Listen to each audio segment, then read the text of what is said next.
بسم الله الرحمن الرحیم سبق سوم قضیہ شرطیہ کی بحث.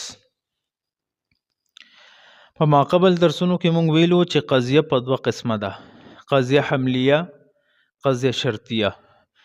نو قضیه حملیه سره د تعریف او سره د خپل اقسامو پای تکمیل ته ورسیده. اوس د قضیه شرطیه تعریف کوي. قضیه شرطیه هغه قضیه ته وایي چې دا د دوو قضیو نه جوړوي.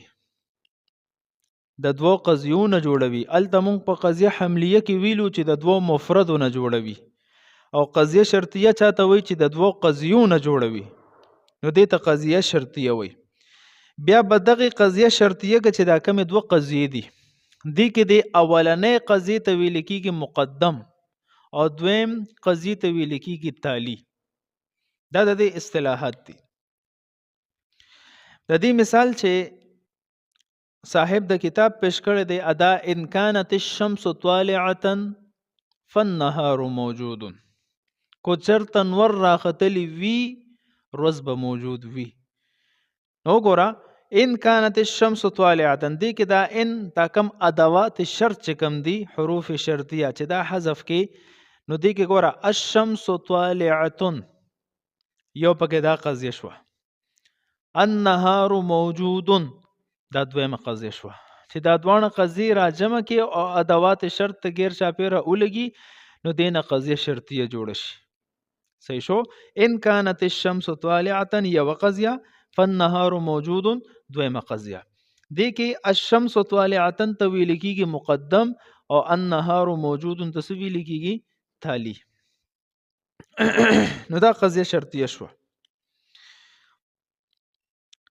د قضیه شرطیه کې کوغورو کې کنه، د کې دا حروف ادوات چې کم دي لکه ان وغیرہ، دا غرنګي په جزا باندې چې دا کوم فا داخله ده، دا ادوات شرط دي. نو قضیه شرطیه به وته ال ویو چې کله ته دا ادوات شرط حذف وګڼي او دا باقی دوه قضیه ځان له د حملی په صورت کې اوویني.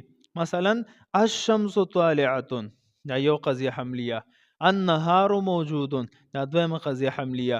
او چې دا دوانه حملیه راجم شي بیا ته قضیه شرطیه جوړیږي. صحیح شو. نو بده کې په ظاهر باندې چوغرو ادوات شرط نشتا، خو لیکن د دې قضیو په معنا مفهوم کې غور وکړو د شرط معنا پکې موجود ده. نو د دې وجنه ان كانت الشمس د ادوات شرط ورسره ذکر کیږي. نو کوس انسان یو سوال وکي، سوال دا چې الته تاسو ویلو د قضیه په تعریف کې، یعنی تصدیق په تعریف کې ویلو چې دا به جمله خبریه یقینیه وي. نو الا بده ته مونږ چې تصدیق وایو او قضیه به وته وایو، یعنی قضیه چې داغه کې داغه ویون کې ته د صدق یا د کذب نسبت کېدل شي.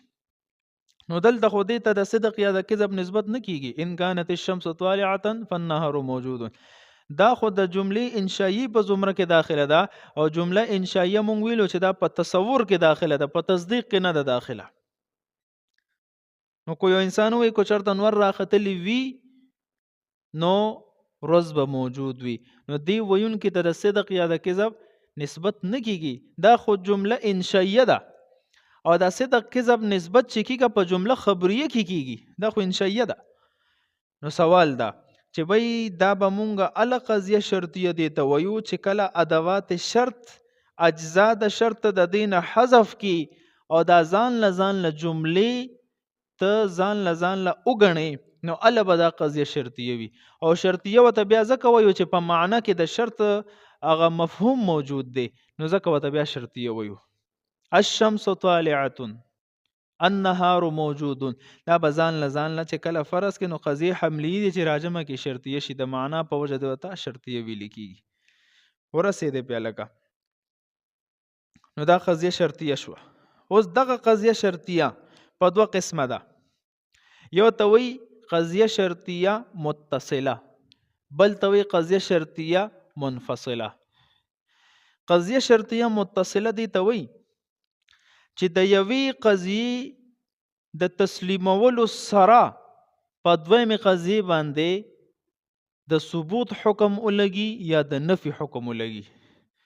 یعنی یو قضیه چې د اومنله نو د دې منلو سره په دویمې قضیې باندې به یا د منلو د ثبوت حکم لګي یا به د نفي حکم لګي، خو یو منل ضروری دی په دې کې. نو د یوې منلو سره په دویم باندې د ثبوت یا د نفي حکم چې ولګي دې ته وایي قضیه شرطیه متصله. نو اوس کو قضیه شرطیه متصله داسې وي چې د یو تسلیمولو سره په یو بلې باندې ثبوت حکم ولګېدو، نو دې ته وایي قضیه شرطیه متصله موجبه. او کو د یوې تسلیمولو سره د په دویمې قضیې باندې د نفي حکم ولګېدو، نو دې ته وایي قضیه شرطیه متصله سالبه. هر یو قضیه کې موجبه او سالبه وي. اوس د موجبي مثال صاحب د کتاب چې کوم پیش کړی دی، ان کان زید انسانا کان حیوانا. ان کان زید انسانا، کو چرته زید انسان وی، کان حیوانا حیوان بم وی، یعنی حیات بم پکې وی. نو ګوره زید باندې د انسان حکم دی ولګولو، دا د تسلیم هم که چې انسان دی، نو چې د باندې د انسان حکم ولګولو نو د حیوانیت او د حیات حکم به په خامخا لګي. نو د اولنې منلو سره د دویمې باندې د ثبوت حکم رالو کنه چې زید د انسان وګڼلو او د منلو، نو حیوان د ورسره ومنلو. لکه کېدی نشي چې انسان یې مني او حیوان یې نه مني، نو چې انسانیت حکم د په ولګولو نو حیوانیت ورله په خپله ثابت شو. نو دا قضیه شرطیه متصله موجبه شوه. د دې نور مثالونه شته قرآن او حدیث کې، او بیا د دې مختلف تعبیرات هم دي. کو دا قضیه شرطیه متصله موجبه چې ده، کو د دې دا دواړه اجزا مقدم او تالی دواړه موجبه وي، نو بیا قرآن کریم کې دا مثال دی، ان تشکرو یرضه لکم. ان تشکرو دا مقدم، یرضه لکم دا تالی. کو تاسو شکر گزاری وکړه یرضه لکم، نو الله بل تاسو نه راضی شي. شکر گزاری سره الله رب العزت راضی کیږي. نو ګوره د شکر گزاری چې کله د اومنله، یعنی انسان کې شکر گزاری موجود شوه، نو دویم سره په خپل راضی د الله رضا. نو د یو د تسلیمولو سره په بل باندې د ثبوت حکم ورګېدو، نو چې شکر گزاری راله د الله رضا وسره راضی. نو دا شرطیه متصله دغه شوه، قضیه شرطیه متصله موجبه. بل مثال مشته قرآن عظیم الشان کې، فَإِن تُبْتُمْ فَلَكُمْ رُؤُوسُ أَمْوَالِكُمْ. فَإِن تُبْتُمْ، نو دلته وګوره فَإِن تُبْتُمْ دا یو قضیه شوه، دې ته ویل کېږي مقدم. فَلَكُمْ رُؤُوسُ أَمْوَالِكُمْ دا دویمه قضیه شوه او دا تالی شو. نو د یو په ثبوت سره په بل، د یو تسلیمولو سره د بل په ثبوت باندې حکم ولګېدو، نو دا قضیه شرطیه متصله موجبه. صحیح شو. دویم تعبیر چې ته د دې نه کولی شي چې د قضیې شرطیه متصلې د دې دواړه اجزا سالبه وي، نو بیا قرآن کریم کې دا مثال دی، فَإِن لَمْ تَكُونُوا دَخَلْتُمْ بِهِنَّ فَلَا جُنَاحَ عَلَيْكُمْ. کو تاسو د خپلو بیبیانو سره جما نه کړي، دخول نه کړي، نو هیڅ ګناه در باندې نشته. نو دا د قرآن کریم د ماقبل ما بعد سره ته آیات یوځای شي بیا تفسیر کولی شي. دلته اوس وګوره فَإِن لَمْ تَكُونُوا دَخَلْتُمْ بِهِنَّ، نو دا یوه قضیه سالبه. فَلَا جُنَاحَ عَلَيْكُمْ دا دویمه قضیه سالبه. نو دواړه سالبي دي مقدم او تالی. او دا وګوره قضیه شرطیه متصله سالبه کې دا اوس داخله شو. دریم صورت چې مقدم موجبه وي اور تالی سالبه وي، نو بیا د قرآن کریم دا مثال جوړیږي، فَإِن طَلَّقَهَا، نو دا ګوره یوه قضیه شوه مقدم او موجبه ده. دویم فَلَا تَحِلُّ لَهُ مِن بَعْدُ حَتَّى تَنْكِحَ زَوْجًا غَيْرَهُ. فَلَا ګوره نو دا قضیه سالبه شوه، او د دې نه قضیه شرطیه متصله جوړه ده. نو اولنې موجبه، دویمه سالبه. نو فَإِن طَلَّقَهَا، کو یو سړي خپلې زنانه ته دریم طلاق هم ورکړو، نو فَلَا تَحِلُّ لَهُ مِن بَعْدُ حَتَّى تَنْكِحَ زَوْجًا غَيْرَهُ، چې دریم طلاق ته اومنلو ثابت شو چې او ورکړی دی نو اوس د ښځو او خاوند په مابین کې جدا واپس جوړښت نشي راتلی دا اوس جدایي راله جوړښت په کله راځي چې کله دا زنانه د بل خاوند سره نکاح کې د عدت نه پس او هغه ولا بالفرض طلاق ورکړي یا ته هغه مړ شي بیا عدت ترګي نو د اولنی خاوند لپاره بیا گنجائش ته چې ور سره نکاح وکړي ورسېدې نو د یو په ثبوت سره د یو په تسلیمولو سره د دویم قضیې د ثبوت حکم رالو سلورم صورت چې اولنې قضیه سالبه وي او دویمه موجبه وي نو بیا قرآن عظیم الشان کې دا مثال دی فَإِن لَّمْ يُصِبْهَا وابل فطل نو فَإِن لَّمْ يُصِبْهَا سالبه وابل فطل موجبه نو دا وګوره قضیه شرطیه متصله دغه کې راځي دا موجبه کې نو دا سلور صورتونه شو چې دې کې قضیه شرطیه متصله کې کو ته مختلف تعبیرات پیش کړي یا خو بدوانه موجبی وي یا بدوانه سالبی وي صحیح شو دو صورته دریم صورت چې اولنې موجبه دویمه سالبه سلورم صورت چې اولنې سالبه دویمه موجبه د سلور وانو مثالونه مې ته قران کریم نو ویل پوه شو په لکه اوس کو د دې کې ته د سالبي جهت راواله چې د یوې قضیې په تسلیمولو سره دویمه معنی د نفي حکم ولګي نو دې ته وی قضیه شرطیه متصله سالبه صاحب کتاب چې کوم مثال پیش کړی دی ادا ان کان زید انسانا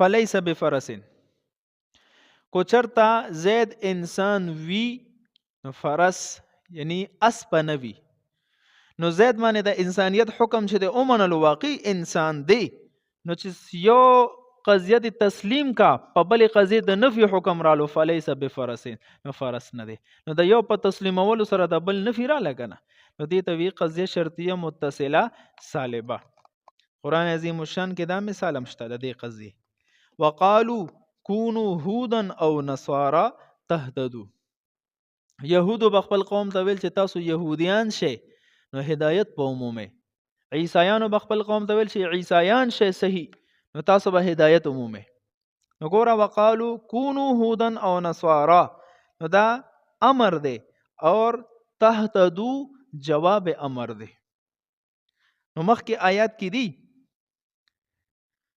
قل بل ملت ابراهیم حنیفا اے محبوبه دی خلکو ته وایا چې بل ملت ابراهیم حنیفه تاسو د ملت ابراهیمی اتباع وکړئ تهتدون تاسو به هدایت عمومه یهودیت نصرانیت کی هدایت نشتا هدایت کو تاسو عمومه نو هغه په ملت ابراهیمی کې موجود دی نو دلته اوس وګوره اولنې قضیه صدا وقالو كونوا هودا او نصارى تهتدوا یو قضیه ده دویمه قضیه قل بل ملت ابراهیم حنیفه وما كان من المشرکین نو د اولنې قضیه کو د اومنله بالفرض چې په يهودیت په عیسایت کې تا هدایت اومنلو نو بیا د دسې سړي د پاره په ملت ابراهیمی کې هدایت نشته ځکه چې هدایت خدا ال تلټي او کو دسې دوکل د موږ مسلمانانو لپاره چې مونږه ملت ابراهیمی کې هدایت منو نو د دې په منلو سره په بل قضیه د نفي حکم رالو چې به يهودیت نصرانیت کې هدایت نشته نو د یو تسلیم ولو سره د بل قضیه باندې چې د نفي حکم ولګي نو دې ته ویل کېږي قضیه شرطیه متصله سالبه دا په داسې جهت سره جوړه مونږه ملت ابراهیمی کې هدایت غنو چې دې کې هدایت ته نو ګوره هدایت هم اومنلو کنه یو قضیه هم تسلیم کا او د دې یوې قضیه تسلیم ولو سره د دې بل قضیه نفي رااله څنګه چې يهودیت عیسایت کې هدایت نشته پوه شوې لکه نو د سالبې مثال شو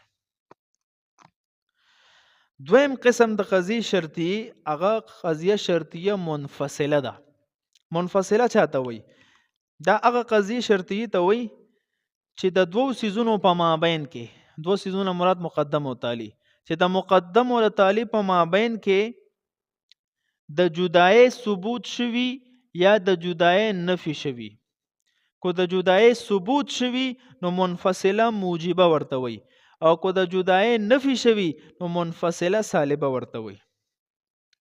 پوه شوې؟ اوس د دواړو ځان له مثال وره چې د مقدم او د تالي په مابین کې د جدای ثبوت وي نو دې ته منفصله موجبه وي. صاحب کتاب دا مثال پیش کوي هذا الشیء اما شجر او حجر، دا سیز یا به ونه وي یا به کاڼی وي. نو ګوره کو یو سیز ونه شي نو کاڼی نشي کېدی کنه، او کو کاڼی شي ونه نشي کېدی. نو د دې دوه سیزونو په مابین کې جدایي ثابته شوه کنه چې دا جدا دي. یو شیز شجر حجر نشي کېدی چې شجریت ثابت شو حجریت نفي، حجریت ثابت شو شجریت نفي، نو یو سیز دوانه نشي کېدی.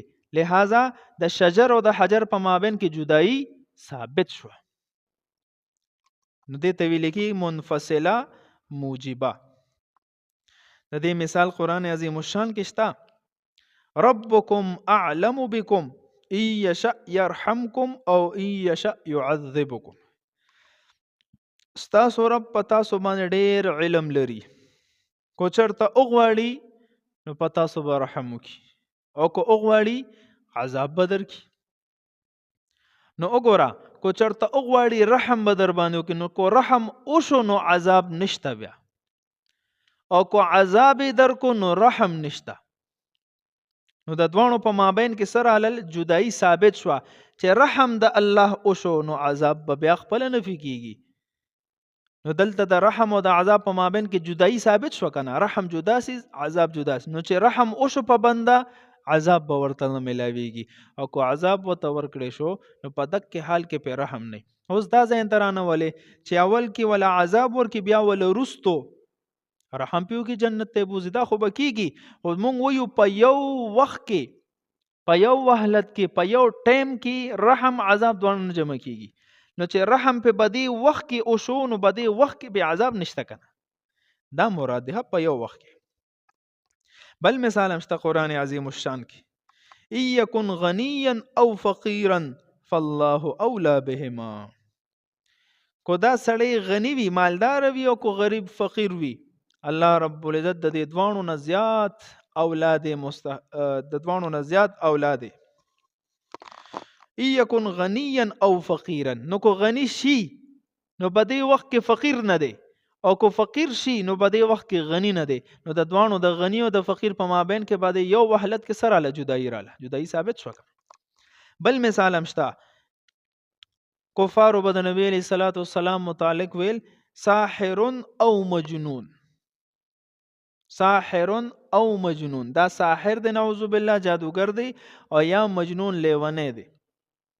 نو ګوره چې ساحر شو نو مجنون نشو، چې مجنون شو نو ساحر نشو، د دې د ځن مطابق.